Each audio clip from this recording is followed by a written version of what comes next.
اسی طرح یہ واقعہ، وہ مدینے میں آیا، امام کا نام اپنی زبان پہ نہیں لا سکتا. یہ اس وقت کی بات ہے جو 20 سال امام کے فریڈم کے. البتہ اس میں آن آف ٹائمنگ آتے رہتے ہیں کہ جب امام بالکل فری بھی ہو جاتے ہیں. اور اسی دوران 3-4 بہت ہی انٹرسٹنگ حدیثیں ہمارے سامنے آئیں. ایک تو میں خاص طور پہ پڑھ رہا ہوں جبکہ ٹائم بہت کم رہ گیا ہے کیونکہ اصل میرا سبجیکٹ اس کے بعد شروع ہوگا. لیکن ایک بہت انٹرسٹنگ حدیث ہے. انٹرسٹنگ تو نہیں کہہ سکتا، بہت ہی زیادہ انفارمیٹیو بھی ہے اور ایک میسج بھی ہے. اور وہ یہ ہے کہ جب ہارون خلیفہ بنا، ہارون، یہ بنو عباس کے 4 خلیفہ تھے جن کا زمانہ امام نے دیکھا. سب سے پہلے تو منصور، اور بات ابھی اس پر ہوگی ایک خاص وجہ سے.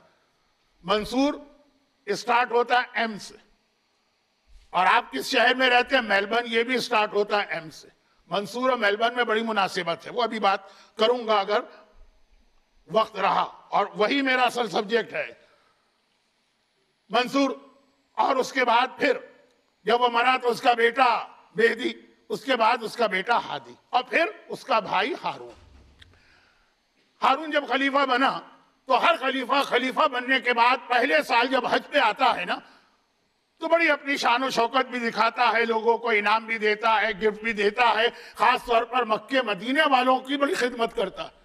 جیسے آج بھی سعودی حکومت کا جو طریقہ کار ہے نا، خادم حرمین و شریفین یا محافظ حرمین و شریفین اور کسٹوڈین آف ہولی پلیسز، یہ جو ہے نا آدمی کی ریپوٹیشن بڑھ جاتی ہے، اس سے عزت بڑھ جاتی. یہ ہمیشہ سے طریقہ رہا تھا حکمرانوں کا. جب ہارون پہلے سال حج پر آیا تو مدینے پہنچا اور اس نے یہ اعلان کیا. بعض علماء کہتے ہیں مکے کا واقعہ، مکہ مدینہ کوئی اتنا اس میں امپورٹنٹ فیکٹر نہیں ہے. اور اس کے بعد اس نے اعلان کیا مدینے کے جتنے لوگ مجھ سے ملنے آئیں گے میں ان کو بہت بڑے بڑے انعامات دوں گا.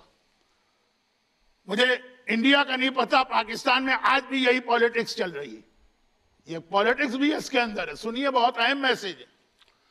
جب آیا وہ مدینے میں اعلان کیا جو میرے پاس آئے گا اور جتنی بڑی فیملی کا ہوگا اس کو اتنا بڑا انعام دوں گا. چنانچہ اس نے یہ اعلان کیا کہ جب کوئی میرے کمرے میں انٹر، وہ کوئی چھوٹا موٹا کمرہ نہیں ہوتا، شاہی محل. یقیناً اس وقت آسٹریلیا بھر میں جتنے بھی سینٹرز ہیں ان میں الاثر اس اعتبار سے بہت بہترین ہے کہ دیکھنے میں اتنا خوبصورت نظر آتا. امام حسن سینٹر، کیمرہ والے اگر میری آواز سن رہے ہیں، اگر کبھی آپ میلبرن وزٹ کیجئے، اس سینٹر کو ضرور وزٹ کیجئے گا. آپ کو لگے گا کہ واقعاً امام کے لیے دل سے خلوص کے ساتھ یہ سینٹر بنایا گیا ہے. مرحوم غلام عباس پنجو صاحب تھے، ان کا خواب تھا، ان کے بیٹے ذکی پنجو صاحب نے پورا کیا. لیکن شاہی محل تو پھر شاہی محل، چاہے وہ مدینہ ہی میں کیوں نہ ہو. ہارون نے کہا کہ جو انٹر ہو وہ پہلے اپنا انٹروڈکشن کرائے کہ وہ کون سی فیملی سے بلونگ کرتا ہے. اب حیدرآباد دکن میں بھی کچھ ہوں گی بڑی بڑی فیملیز، ہمارے یہاں کراچی میں بھی بڑی بڑی فیملیز ہیں، نام نہیں لینا چاہتا، پرسنل ہو جائے گی بات. اب ہر آدمی آتا ہے اپنی فیملی کا انٹروڈکشن کراتا. کسی کو 5,000 اس زمانے کے 5,000 درہم دینار، کسی کو 4,000 دینار یا درہم دینار گولڈ کا بنا ہوا کوائن. ہر ایک کو بہت بڑا بڑا انعام دیا جا رہا. آخر میں ایک بار ہمارے ساتھ وہ امام تشریف لائے. اچھا، یہ روایت کا راوی کون ہے؟ مامون رشید، ہارون کا اپنا بیٹا جو بعد میں خلیفہ بنا. وہ کہتا ہے کہ میں اپنے باپ کے لیفٹ سائڈ پہ کھڑا تھا، میرا بڑا بھائی امین مامون، 2 بھائی ہیں نا، رائٹ لیفٹ. ایک مرتبہ میں نے دیکھا کہ دروازہ کھولا، ایک بوڑھا آدمی کمرے میں داخل ہوا. ارے اس کا کمرے میں داخل ہونا ہے کہ میرا بابا جیسے تڑپ کے اپنی جگہ سے کھڑا ہوا اور دوڑ کے گیا اس کے پاس اور اس طرح سے اس سے ہاتھ ملایا اور اس کے پیروں کو بوسہ دیا جیسے غلام اپنے آقا سے ملتا. امام کو زہر دے کے شہید کرنے والا دشمن، یہ ریاکاری جو ہوتی ہے نا، یا یہ کہیے کہ بعض چیزیں دشمنان اہل بیت بھی اپنے انر میں جانتے ہیں. لولا علی ایسے تو نہیں کہہ دیا نا کسی نے. تو آپ اتنے احترام سے لے کے آیا اور خود اپنی جگہ پہ ان کو بٹھایا اور ان کے پیروں پہ جا کے بیٹھ گیا. اور اس کے بعد ان سے بہت عقیدت سے بات کرنے لگا، یہاں تک کہ وہ آخر میں چلنے لگے. اور ہارون نے ان سے پورے، روایتیں بڑی بڑی ہیں، ٹائم کم ہے، پورے ان کے ڈیٹیل معلوم کی. فرزند رسول آپ کی فیملی کتنی بڑی ہے, آپ نے کتنے لوگوں کا خرچہ؟ کہا 500 آدمی. کہا 500 آپ کی فیملی ہے؟ کہا اس میں غلام ہیں, کنیزیں ہیں, 30 میری اولادیں ہیں. تو فرزند رسول آپ کا گزارا کیسے ہوتا ہے؟ کہا ظاہری اعتبار سے بڑی مشکل سے ہوتا. تو کہا کہ آپ بیٹیوں کی شادی کر دیجئے, ایسے ہی ہوتا ہے نا کہ آدھا خرچہ بچ جائے گا. کہا کہ یہ ظاہری جملے ہیں, مالی اعتبار سے ہم اتنی ہماری حیثیت نہیں ہے کہ ہم اپنی بیٹیوں کی شادی کر سکیں. 7واں امام کہہ رہا.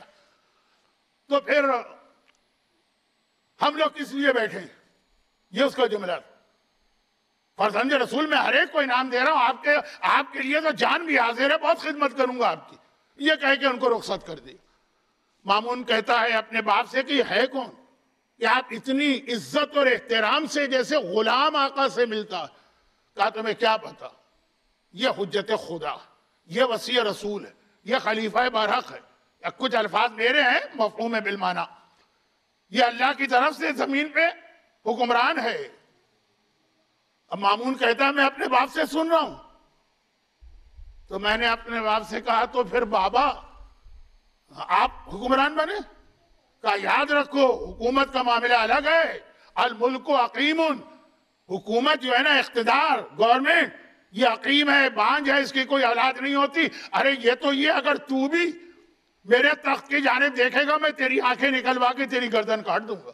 باپ بیٹے کا رشتہ بھی نہیں چلتا جب چیئر کی بات آ جائے, جب کرسی کی بات آ جائے. یہ مامون کہتا ہے میں نے اپنے باپ سے سنا, جتنے فضائل اس خاندان کے میں نے اپنے بابا سے سنے, آج تک کسی سے نہیں سنے. بس وہیں سے میرے دل میں اس خاندان سے ایک اٹیچمنٹ پیدا ہوا.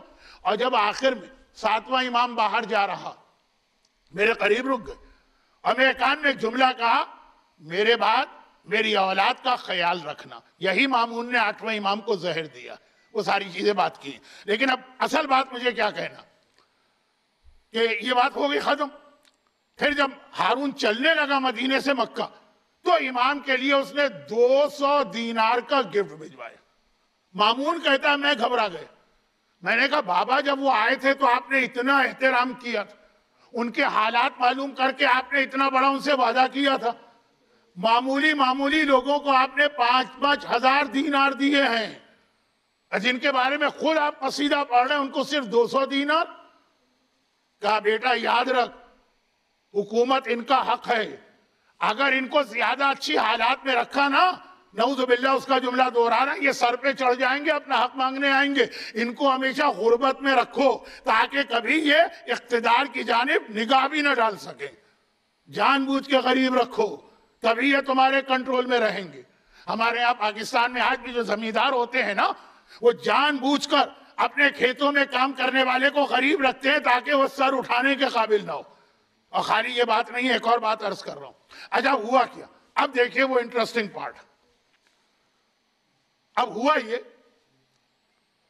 کہ جب وہ 200 دینار بھیجوائے ہارون نے عام آدمیوں کو, یعنی یہ محاورتاً کہہ رہا ہوں, بھنگی, چمار, موچی, دھوبی, کوئی پروفیشن اسلام میں برا نہیں ہے, لیکن محاورہ جو بن جاتا ان کو 10-10 ہزار, 5-5 ہزار, اور امام کی اتنی تعریف صرف 200. تو ہارون کے دربار کا جو آفیشل گویہ تھا, گویے تو ہر ایک کو چاہیے ہوتے ہیں نا, لفظ شاید برا لگ رہا ہو کسی کو, سنگرز, اس کا ایک آفیشل سنگر تھا بہت مشہور ہے, جس کو بعد میں 9ویں امام نے بددعا دی تھی. بعد میں یہ بہت بات کی چیز ہے. مخارق بہت مشہور ہے, یاد رکھیے گا.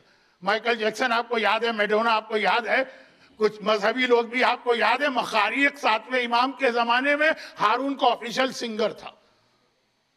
سنگر کے لفظ میں ذرا احترام پایا جاتا, میں اس کو گویہ کہتا ہوں. اس نے یہ منظر دیکھا, اس نے کہا کہ میں اپنے دل میں بہت حیران ہوا کہ انہوں نے 500 کا خرچہ ان کے اوپر ہے, بیٹیوں کی شادی نہیں ہے, کچھ قرضے بھی اپنے بتائے, اور ہارون نے صرف 200 دینار. میں گیا ہارون کے پاس, کہا کہ آج ہم لوگ جا رہے ہیں آج مدینے میں. جب ہم لوگ آئے تھے تو بہت سے لوگوں کو پتا تھا کہ میں آپ کے کلوز ہوں, غریب لوگوں کو, تو ان کو بڑی توقع تھی کہ میں ان کی کچھ مدد کر کے جاؤں گا. ابھی تک تو وہ اس امید میں بیٹھے تھے کہ میں یہاں ہوں, آج جا رہا ہوں, وہ سب میرے پاس آئیں گے. تم بادشاہ کے اتنے کلوز ہو, ہماری یہ حالت ہے, کچھ ہماری مدد کرو. میرے پاس تو کچھ نہیں. ہارون نے کہا اچھا یہ 10,000 دینار کی تھیلی لے لو. اس کے بعد اس نے کہا کہ اب آپ یہ دے ہی رہے ہیں تو آپ کو پتہ ہی ہے کہ میرے اوپر قرضے کتنے ہیں, اس کے لیے بھی کوئی انتظام کرے. ہارون نے دوسرے 10,000 دینار, 10,000. اور آپ کو پتا ہے میری بیٹیوں کی بھی شادی ہونا ہے, ہارون نے تیسرے 10,000 دینار, 30,000, 30,000 روایت پڑھ رہا ہوں. اس کے بعد اس نے کہا کہ یہ حالات ہیں, کبھی پیسے ضائع ہو جاتے ہیں. بھئی آپ میں سے کوئی شیئر مارکیٹ والا بیٹھا ہوا ہے وکٹم کہ معلوم ہے شیئر مارکیٹ میں لگایا سب ضائع, تو کوئی پرماننٹ انتظام کا. اچھا مدینے کے اندر ایک پراپرٹی میں تمہارے نام لکھ دیتا ہوں, 3 تھیلیاں 10,000 اور ایک ڈاکومنٹ, ایک پیپر, سیلز ایگریمنٹ جو بھی کہیے. مخارق نے لیا, گویا, گانے والا, سنگر, اور سیدھا وہ آیا 7ویں امام کے پاس, کیونکہ ہارون تو چلنے والا ہے نا. آیا اور آنے کے بعد کہا فرزند رسول, مجھے ہارون کی حالت دیکھ کے افسوس ہو رہا تھا, صرف 200 دینار. میں نے مختلف طریقوں سے ہارون سے یہ 30,000 دینار نکلوائے, یہ اپنے لیے نہیں آپ کے لیے. مولا جو آپ کی حالت میں نے سنی اور جو آپ کا اسٹیٹس ہے, میں یہ آپ کی خدمت کرنا چاہتا ہوں. امام نے کہا کہ مجھے اس کی ضرورت نہیں. کہا کہ نہیں فرزند رسول, میں نے اپنی جان خطرے میں ڈالی ہے, بڑے خلوص سے یہ گفٹ آپ کو کر رہا ہوں. امام نے کہا سمجھو یہ گفٹ میں نے قبول کر لیا ہے, لیکن لوں گا نہیں, اسے واپس لے کے چلے جاؤ. یہ کہے کہ امام نے اس کو واپس بھجوا دیا. اب دیکھیے کیا اس میں میسیج ایک بہت اہم. یہ گویا پھر بعد میں 9ویں امام کی شادی میں اپنے فن کا مظاہرہ کرنے بلایا گیا. وہ بھی یہی سمجھ رہا تھا کہ میں نے ان کے دادا کی خدمت کی ہے تو 9ویں امام تو میرے فن پر میری تعریف کریں گے. امام نے اس کو بد دعا دی. لیکن امام کیا ڈبل سٹینڈرڈ تو ہے نہیں کہ اگر درباری گویا امام کے سامنے گانا گائے تو امام بد دعا دے, اور اپنا کوئی مومن گانا گائے تو امام اس کو تعریف کر کے جنت میں لے کے چلے جائے. مخارق, امام کی مدد کرنے جا رہا, امام کی مدد کرنے جا رہا, امام کی حالت دیکھ کر اور امام کی عظمت دیکھیں, یہ بالکل پکا امام کی عظمت کو ماننے والا ہے. یہ امام سے کوئی دعا کی بات بھی نہیں کر رہا, کوئی پرابلم سالو نہیں کرا رہا, صرف عظمت امام خدمت کر رہا. آج بھی ہمارے یہاں کتنے لوگ کہا وہ فلاں اگرچہ حرام گانا گا رہا مگر دیکھیں دین کی کتنی خدمت کر رہا. دین کو ایسی خدمت کی ضرورت نہیں. ارے دیکھیں اس نے علی کا نام کہاں پہنچا دیا. علی کو اس طرح سے اپنا نام پہنچانے کی ضرورت نہیں ہے. علی کا نام کائنات کے گوشے گوشے میں پہنچانے کے لیے اللہ اور اللہ کا رسول کافی ہے.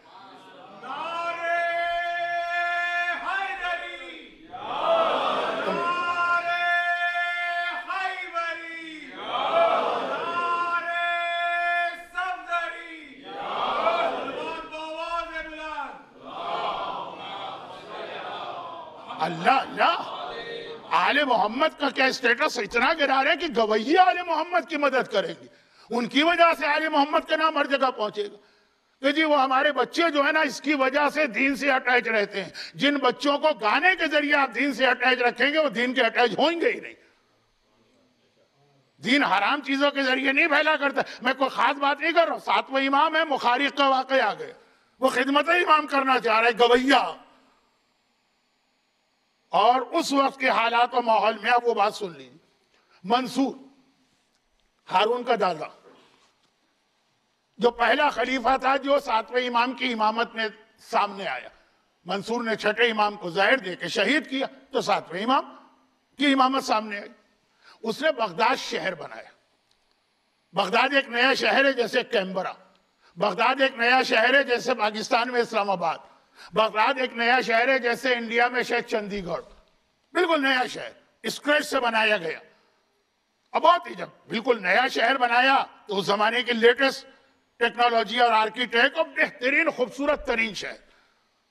اور پھر جو کہ اس وقت مسلمان بہت ترقی کر رہے تھے اور اسلامی سلطنت پھیل رہی تھی تو دولت بھی بہت آ گئی اور پیس, امن و امان بھی بہت تھا. اور یہ آپ کو پتا ہے کہ جہاں پہ بڑے شہر بنتے ہیں پھر دولت بھی آ جائے پھر امن و امان بھی آ جائے تو پھر وہاں پہ آہستہ آہستہ ضرورت کی ساری چیزیں آتی جاتی. اب جب میں میلبرن میں آیا تھا تو حلال گوشت لینا ایک مسئلہ تھا. یہ انڈین پاکستانی کھانوں کے مسالے ملنا ایک مسئلہ تھے. اور کتنی ہی کھانے پینے کی کا ریفرنس تو میں نے اس لیے دیا کہ مومنین اس کے ذریعے سے بات کو آسانی سے سمجھ لیتے ہیں. اب تو معلوم ہے یہاں فالودہ شاپ بھی بنی ہے اور شیرمال بھی مل رہی ہے اور ہر وہ چیز جو کراچی میں اویلیبل ہے وہ یہاں بھی اویلیبل ہے. یہ آہستہ آہستہ ہوتا ہے, یہ ایک نیچرل چیز. سینٹرز, اس وقت صرف ایک سینٹر تھا پنجتن سینٹر, وہ بھی کیسا, جیسا آج جتنی بڑی جگہ ہے اس کو بہت ہی چھوٹا ایک ہال چھوٹا سا, وہ بھی نہیں بھرتا تھا. آج ماشاءاللہ ہر سینٹر چھلک رہا ہے مومنین سے. محرم میں آ کے دیکھیے اور تعداد بھی کتنی بڑھ گئی. اچھا, جب کوئی شہر بنتا ہے اس میں ضرورت کی ساری چیزیں آتی, پھر عیاشیوں کی چیزیں آتی, پھر مذہبی ضرورت کے لیے بھی چیزیں آتی ہیں, تو پھر وہاں پہ شیطان بھی آتا ہے اور دجال بھی آتا ہے. یہ بھی ایک ضرورت کی چیز ہے شہر میں. یاد رکھیے جہاں انسان ہوگا وہاں شیطان ہوگا, انسان اور شیطان کا میچ ہے. اور جہاں مومن ہوگا وہاں دجال ہوگا, مومن اور دجال کا میچ. دجال کا ٹارگٹ عام انسان نہیں ہے, شیطان کا ٹارگٹ ہے ہر انسان. الم اعہد الیکم یا بنی آدم اللہ تعبدوا الشیطان, جو آدم کا بیٹا. لیکن دجال کا مین ٹارگٹ ہوتا ہے مومن. اور میں پہلے بھی عرض کر چکا ہوں کہ دجال کو آپ سمجھتے کیا ہیں؟ دجال بہت خوبصورت ہے, بہت ہینڈسم ہے, بیوٹی پارلر سے تیار ہو کے آتا ہے, بہترین داڑھی ہوتی ہے, ماتھے پہ سجدے کا نشان ہوتا ہے, سر پہ عمامہ ہوتا ہے, عباقبہ ہوتی ہے, تسبیح ہوتی ہے. قرات دیکھیے تو آپ جھوم اٹھیں کہ کیا قرات. چاہے وہ عبد الرحمن سدیس کی مکے کی قرات ہو یا ماہر موقری کی نماز تہجد کی قرات ہو, کیا قرات. اور چاہے وہ اپنے علاقوں کی قرات ہو. لیکن دجال تو اسی طرح آئے گا. جو اس طرح نہیں آئے وہ شیطان ہوگا. تو دجال بھی ہر معاشرے میں پیدا ہوتا. اب آسٹریلیا میں ہر چیز آئی ہے, میلبرن میں ہر چیز آئی, دجال بھی یہاں گیا ہے. انشاءاللہ زندہ رہا تو ماہ رمضان کی جو مولا کی شہادت کی مجلسیں ہیں اس میں آسٹریلین دجال یا میلبرن کے دجالوں کا تذکرہ ہوگا. وہ بہت امپورٹنٹ میسج ہے. لیکن اب یہ کیا ہوتا ہے, اس کے نتیجے میں خرابیاں پیدا ہوتی ہیں. شیطان آتا ہے, کیا کرتا ہے, ہمارے بچوں کو گمراہ کرتا, یعنی بے دین بناتا. ساتویں امام سے پوچھا گیا کہ مولا آپ کے شیعہ کی پہچان کیا ہے, کیسے ہم پہچانے آپ کا شیعہ کون ہے. امام نے کہا اگر 100,000 1,00,000 کی آبادی, اس میں جو سب سے زیادہ متقی اور پرہیزگار آدمی, اگر وہ ہمارا شیعہ نہیں ہے, سمجھ رہے ہیں اس شہر میں کوئی ہمارا شیعہ نہیں. ہمارا شیعہ 1,00,000 کی بستی میں بھی بیٹھے گا تو تقوی اور خوف خدا میں اس سے آگے کوئی نہیں نکل سکتا. کردار سالڈ ہونا چاہیے ہمارے شیعہ کا. اور کردار کب سالڈ ہوتا ہے یہ بھی سن لیجئے. ٹائم بہت کم ہے, باتیں بہت, جب تک کہ اس کے پاس دین کا علم نہ ہو. دجال کی سب سے بڑی خاصیت ہے, شیطان آپ کے کریکٹر کو تباہ کرے گا, دجال آپ کو دین کا علم حاصل کرنے سے روکے گا. ایک بہت چھوٹی بات کہہ دوں, یہ شاید رمضان میں اگر میں زندہ رہا اور اگر میں مر گیا تو پھر آپ بھی کہیے گا چلیں شکر ہے خدا کا اس سے پہلے یہ لڑک گئے. لیکن ایک بات یاد رکھیں, بہت اہم بات کہہ رہا ہوں, اس کی تفصیل آئے گی. جس طرح سے ہارون نے یہ کہا کہ آل محمد کو غریب رکھو یا آل محمد کے شیعوں کو غریب رکھو تبھی ان کا دماغ ٹھیک رہے گا, یہ تمہارے کنٹرول میں رہیں گے. اسی طرح دجال کا طریقہ یہ ہے کہ آل محمد کی شیعوں کو جاہل رکھو, جتنا یہ جاہل رہیں گے اتنا یہ تمہارے کنٹرول میں رہیں گے. جتنا ان میں اویئرنیس آ جائے گی, جتنا ان میں دین کی نالج آئے گی, یہ تمہارے ہاتھ سے نکل جائیں گے. ساتویں امام سب سے زیادہ 2 چیزوں پہ زور دیا اپنے شیعوں کو. ایک تمہارا کیریکٹر ٹھیک ہونا چاہیے, لیکن کیریکٹر ٹھیک نہیں ہو سکتا, اور ایک تمہارے پاس دین کی اتنی نالج ہونا چاہیے کہ کوئی دجال فقط اپنی لچھے دار باتوں سے, جیسے میں نے کہا نا گویے آتے ہیں کہ جی ہم آل محمد کی خدمت کر رہے ہیں, ضرورت نہیں آل محمد کو تم جیسے خدمت گزاروں کی. بہت اچھی تقریر کر رہے ہیں لیکن آل محمد کا پیغام پہنچا رہے ہیں کہ اس سے دور کر رہے ہیں. غریب رکھو, علم میں بھی غریب رکھو. میں چھوٹی سی مثال دے دوں کیونکہ اس کی تشریح مجھے آئندہ کرنا. آئندہ کیا مطلب, کہ زندہ رہا تو ایام رمضان میں شہادت کی مجالس. دیکھیں آپ 3-4 لفظ بہت سنیں گے آج کل, اس کی تشریح نہیں کی جاتی, کیونکہ تشریح کریں گے تو لفظ بیان کرنے والے کا مقصد ختم ہوتا. لفظ بیان کرنے والے کا مقصد کیا ہے, آپ کو انکنڈیشنل جنت کی گارنٹی دینا کہ آپ کیونکہ علی والے ہیں نہ کوئی عذاب آئے گا نہ کوئی سوال جواب ہوگا. لیکن یہ گارنٹی کب ملے گی, جب یہ لفظ واضح نہ کیے جائیں. لعنت. لعنت کا مطلب کیا؟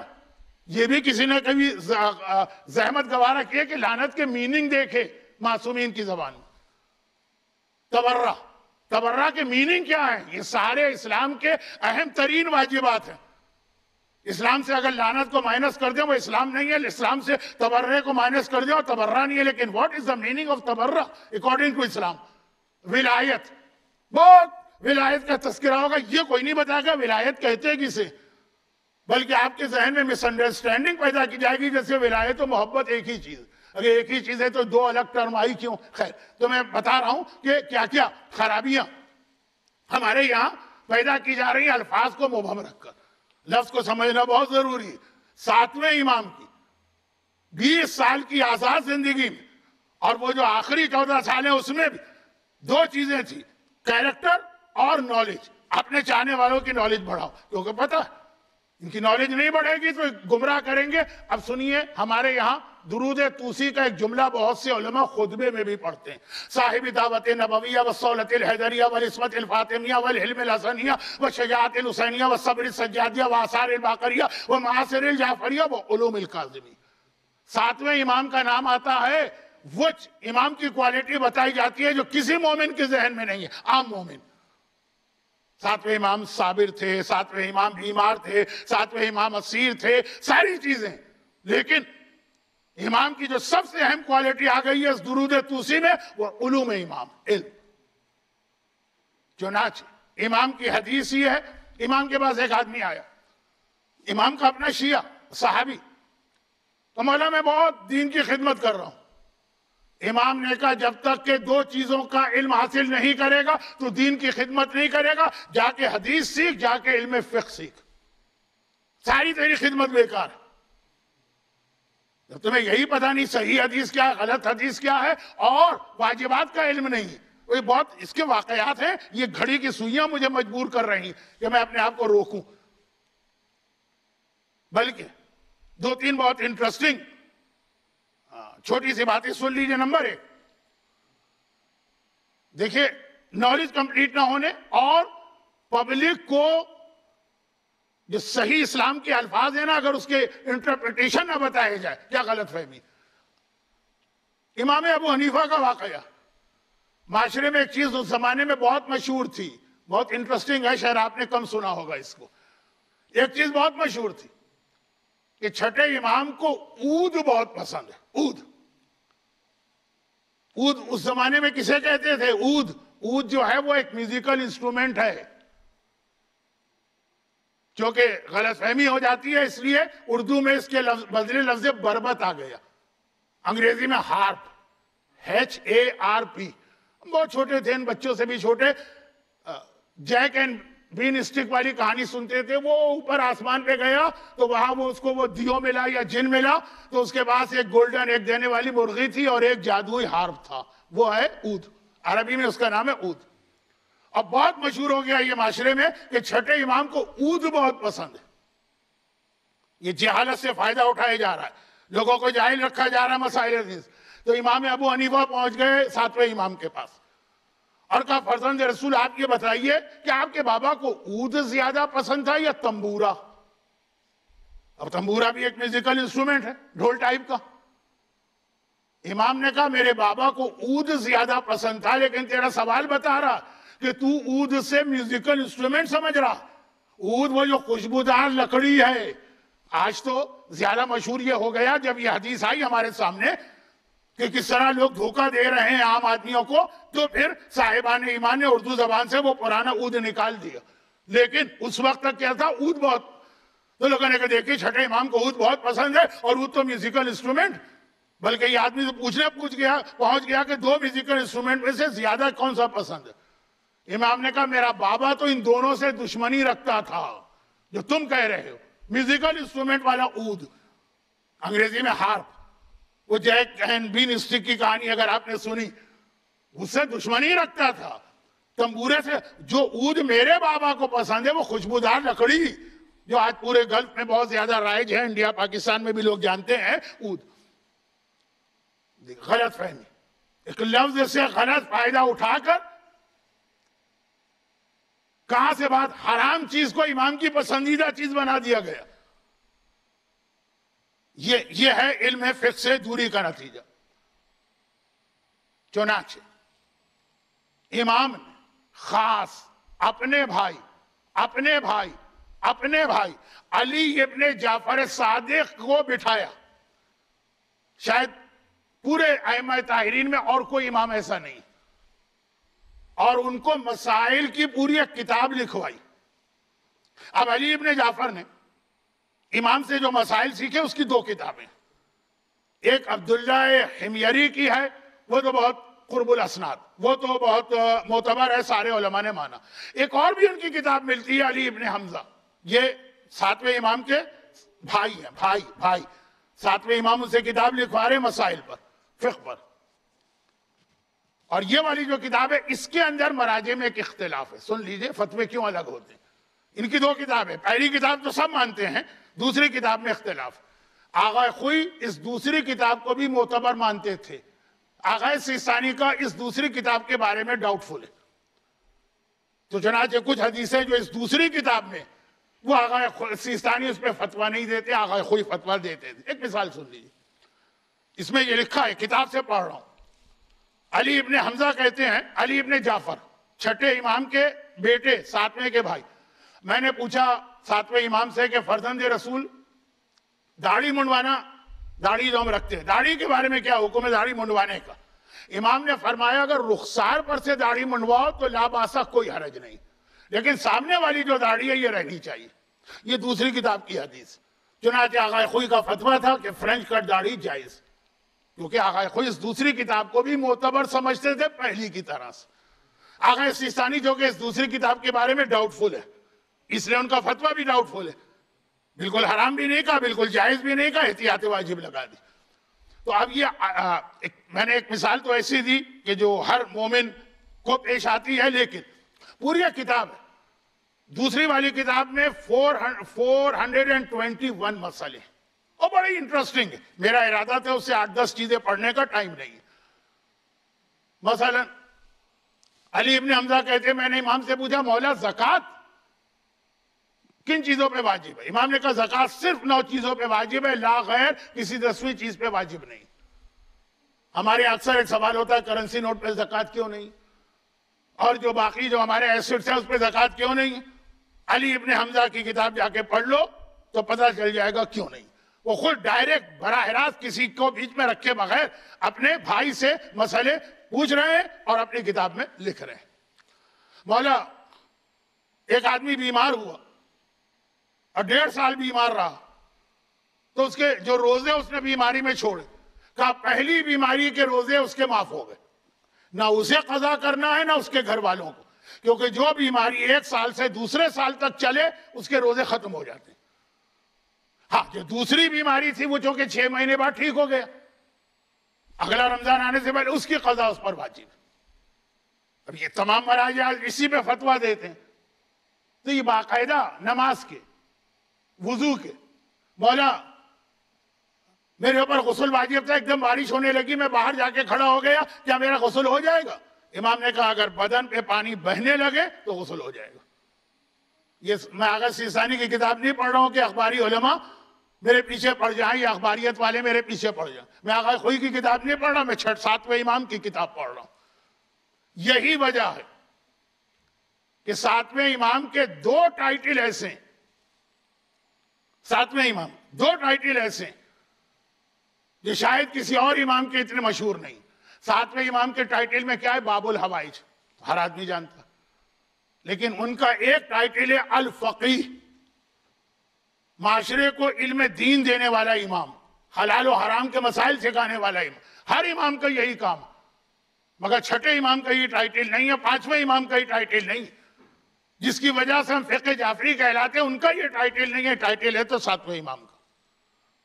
اور دوسرا ان کا ٹائٹل ہے عبد الصالح، نیک ترین اللہ کا بندہ۔ تو جب باقی امام معاذ اللہ نیک نہیں تھے، لیکن ٹائٹل 7ویں امام کا۔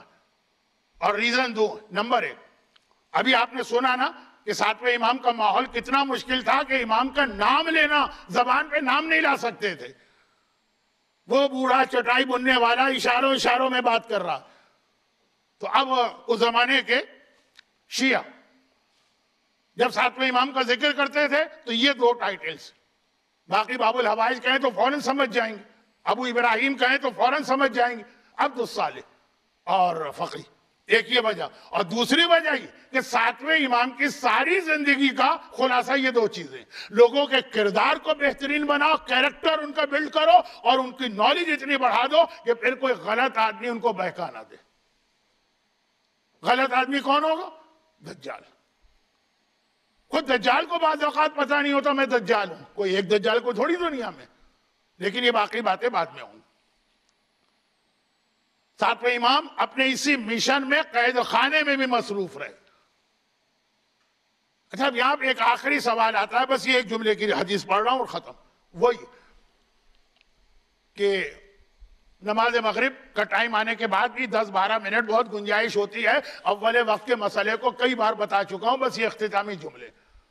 وہ یہ ہے کہ منصور نے میلبرن بنایا, یعنی اس زمانے کا. عیاشیاں, دولت, ڈالر, کوئی روکنے والا نہیں, کوئی ٹوکنے والا نہیں. والدین حیدرآباد میں بیٹھے ہیں یا کراچی میں بیٹھے ہیں یا لکھنؤ میں بیٹھے ہیں, یہاں کھل کھیلنے کا موقع ہے. اور جن کے والدین یہاں آئے وہ ینگسٹر کو آپ ایک لفظ نہیں کہہ سکتے. یہ منصور کا میلبرن تھا جو اس نے بنایا تھا اپنے زمانے میں, نام بغداد رکھا تھا. تو اس وقت امام نے یہ دو چیزوں کے ذریعے مومنین کو بچایا. لیکن سوال یہ ہے کہ وہ سارے عیش و آرام جب آنکھوں کے سامنے, اس کو چھوڑ کے کوئی فقہ کی اتنی خشک باتیں کیوں سنے گا؟ اس کے لیے جو ساری زندگی امام پیغام دیتے رہے, قبر کو یاد رکھو اور موت کو یاد رکھو. ساتویں امام ہی کی حدیث ہے نا کہ بیسٹ ٹیچر انسان کے لیے قبر. اب آئیے, وہی میں نے کہا ایک لائن کی حدیث ہے اور ختم. ساتویں امام سب سے زیادہ کون سی دعا پڑھتے تھے؟ یہ تو کوئی competition, who wants to be millionaire, نیلام گھر ٹائپ کا سوال ہو گیا نا. ساتویں امام سب سے زیادہ جو دعا پڑھتے تھے چھوٹی سی, اللہم انی اسألک الراحہ والعفو. یہ میں نے پوری حدیث ابھی نہیں پڑھی. اے خدا میں تجھ سے سوال کرتا ہوں ایک راحت, سکون اور معافی. نہیں, پوری سنیے. اسألک الراحت عند الموت, جب موت آئے تو وہ میرے لیے بڑی پرسکون اور آرام دہ موت, اس کا سوال کرتا ہوں. والعفو عند الحساب, اور معافی مجھے چاہیے جب حساب کتاب کا مرحلہ آئے. دنیا میں آج معافی ملے گی, کل پھر وہی گناہ. میرے جاننے والے تھے, ان کا بائی پاس کو آپریشن ہوا, وہ کتنی آرٹریز بند تھی, آپریشن یہ وہ, آپریشن ختم ہوا, 6 ویک گزرے, یہ موٹے موٹے پراٹھے وہ اصلی گھی میں تڑکاتے ہوئے, اور نلی والی نہاری اور پائے اور یہ سب چل رہا. کہیے کیوں؟ مولانا بائی پاس ہو گیا. گویا بالکل جیسے کسی گھر کی گٹر لائن پائپ کو چینج کر کے بڑے بڑے نئے پائپ لگا دیے گئے تو دوبارہ میں بن گیا. یہ ہمارے یہاں ہر شب قدر کے بعد یہی ہوتا ہے, ہر حج کے بعد یہی ہوتا ہے, ہر زیارت کے بعد یہ ہوتا ہے. سارے گناہ تو معاف ہو گئے, نئے سرے سے گناہ کرو. تو اگر معافی مل بھی جائے آپ کو زیارت کے بعد اور پھر آپ نے گناہ کیے تو وہ جو معافی ملی وہ تو کام نہیں آئے گی نا. حتیٰ قبر میں جا کے بھی گناہ انسان کے نامہ اعمال میں ہے. اگر آپ اپنے گھر میں کوئی حرام ٹی وی لگا گئے اور آپ کے گھر والے دیکھتے رہے, قبر میں جا کر بھی اس کا عذاب آتا رہے گا. ہاں, معافی کب چاہیے؟ عند الحساب, جو فائنل ہے. اس کے بعد اگر معافی مل جائے پھر کوئی گناہ نہیں.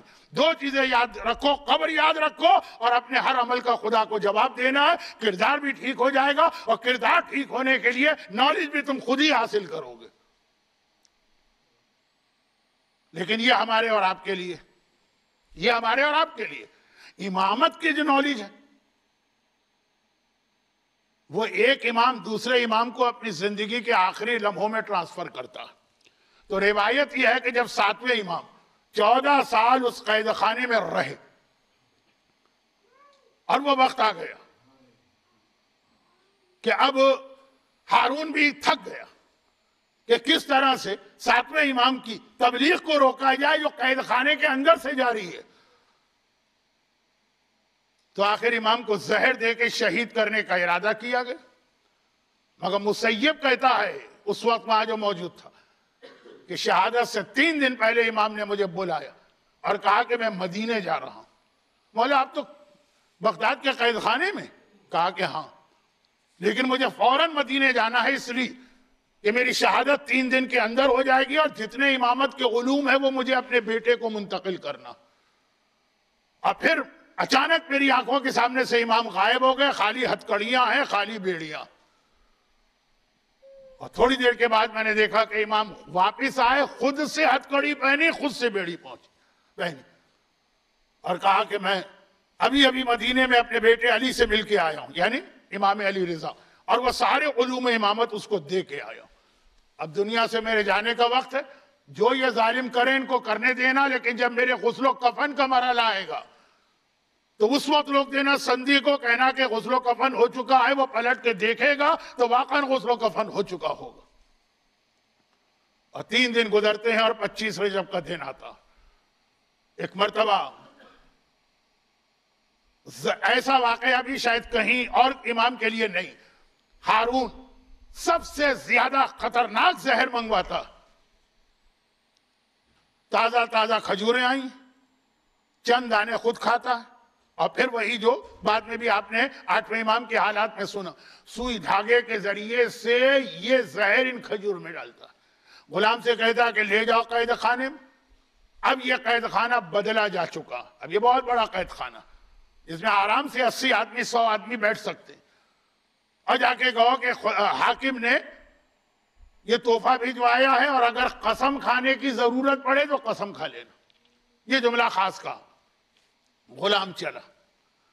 ہارون کا ایک کتا بھی تھا، اصل میں تو کتیا تھی لیکن یہ لفظ ممبر پہ اچھا نہیں لگ رہا، بہت اس سے محبت کرتا تھا، گلے میں گولڈن چین پڑی رہتی تھی، وہ غلام کے ساتھ ساتھ چلی اور قید خانے میں یہ لوگ پہنچے۔ غلام نے یہ کھجور امام کے سامنے رکھے، فرزند رسول یہ کھجوریں بادشاہ نے بھجوائیں۔ امام نے کہا مجھے اس وقت اس کی کوئی رغبت نہیں۔ غلام نے کہا کہ نہیں فرزند رسول، خاص آپ کے لیے تحفہ، اور آپ اطمینان رکھیے، میں خدا کی قسم کھا کے کہتا ہوں کہ پہلے خود بادشاہ نے کھائی ہے پھر آپ کے لیے بھیجوائیں۔ قسم اسی لیے کھلوائی، کھائی اس نے اور ہارون نے اسی لیے کہا تھا۔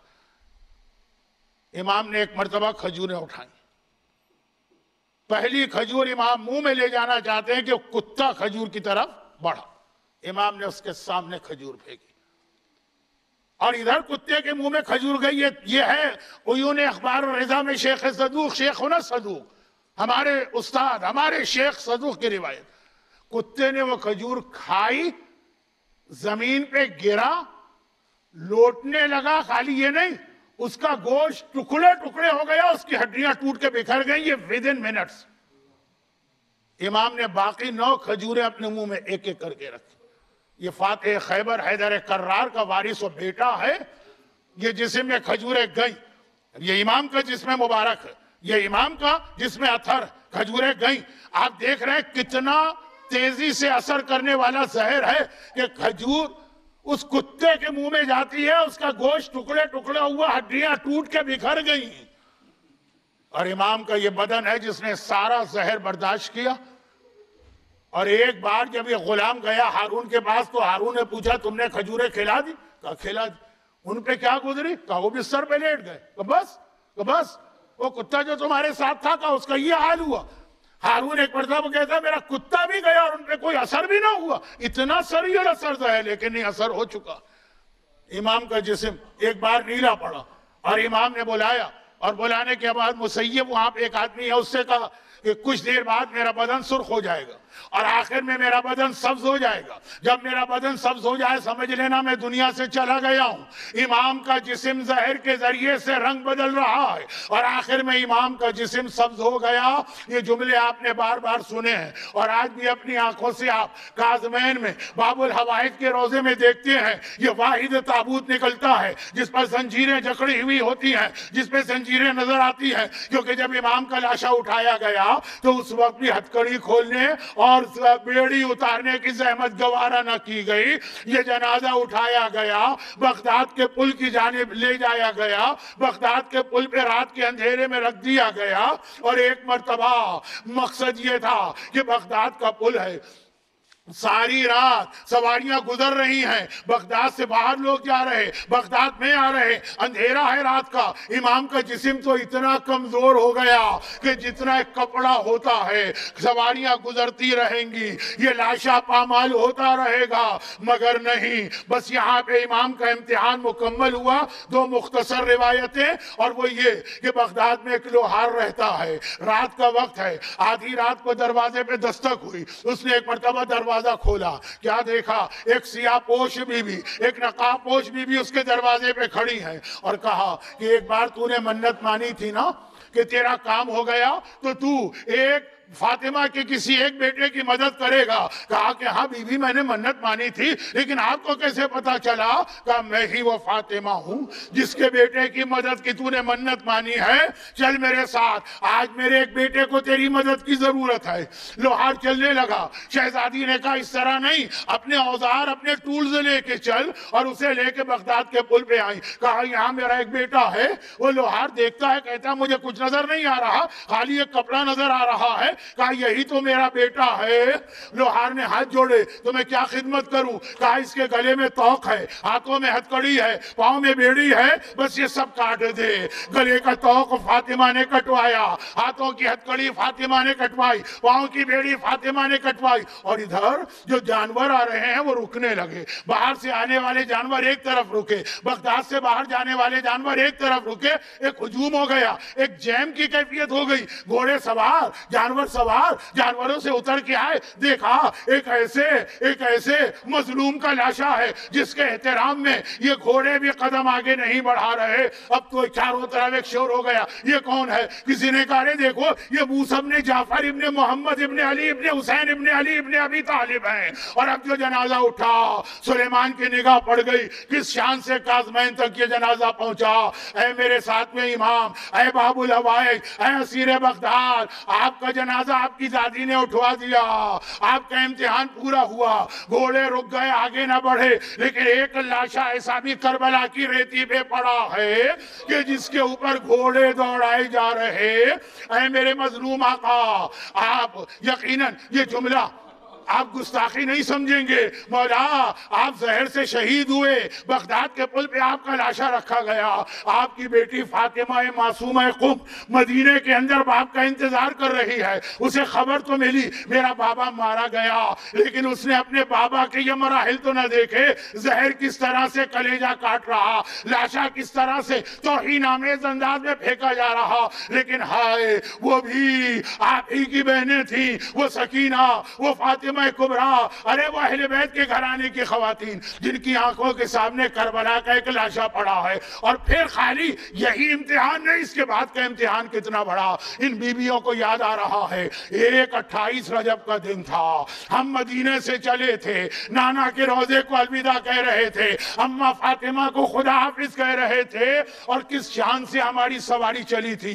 اونٹ لائے گئے, محملیں پڑی ہیں, ایک پردے پڑے ہیں, محملیں رکھی ہیں, ارے سوار کرانے والے بھی ہیں. ادھر لیلا باہر آئیں, ادھر ایک مرتبہ اکبر دوڑ کے آئے, اماں میں آپ کو سوار کراؤں گا. فروا آئیں, قاسم دوڑ کے آئے, میں آپ کو سوار کراؤں گا. ایک بار کلثوم آتی ہے, عباس چھوٹا بھائی سوار کراتا.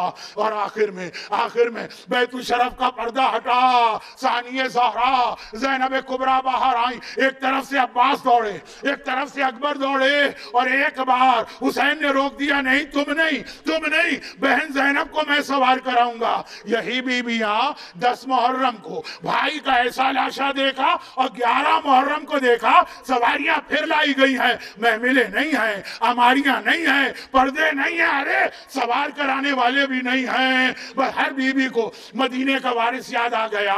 مگر زینب آگے بڑھی, کہا بیویوں گھبراؤ نہیں, اگر کوئی نہ رہا تو کیا ہوا, ابھی علی کی بیٹی زینب زندہ ہے. لیلا آؤ میں سوار کراتی ہوں. فروا آؤ میں سہارا دیتی ہوں، کلثوم آؤ میں بازو پکڑتی ہوں، رباب آؤ میرے گھٹنوں پہ پیر رکھو۔ ایک ایک بیوی کو سوار کرایا، لیکن آخر میں اپنی باری آئی، دائیں طرف دیکھا، بائیں طرف دیکھا، آج کوئی نظر نہ آ رہا۔ ایک بار فرات کو دیکھا، عباس مدینے میں دوڑ کے آیا تھا، تیری بہن سوار ہو رہی ہے، آ کے سہارا دے۔ بس ایک بار وہ اسیر بغداد تھا، قید خانے سے جس کا لاشا ہتھکڑی اور بیڑی سے نکلا، اور یہ اسیر کربلا ہے۔ ایک بار زینب کی فریاد سننا ہے۔ سجاد آگے بڑھے، یقیناً گلے میں توق ہے، ہاتھوں میں ہتھکڑی ہے۔ پھوپھی اماں گھبرائیے نہیں، اگر چچا عباس نہیں، ابھی آپ کا بیٹا سجاد ہے، میں آپ کو سہارا دے کے سوار کراؤں گا۔ آئیے کربلا والوں کا بھی ماتم کریں اور اسیر بغداد کا بھی ماتم کریں۔ وہ تابوت آ رہا ہے جسے بغداد کے پل پر انتہائی مظلومیت سے رکھ دیا گیا۔ واہ کاظمہ، واہ کاظمہ، واہ کاظمہ۔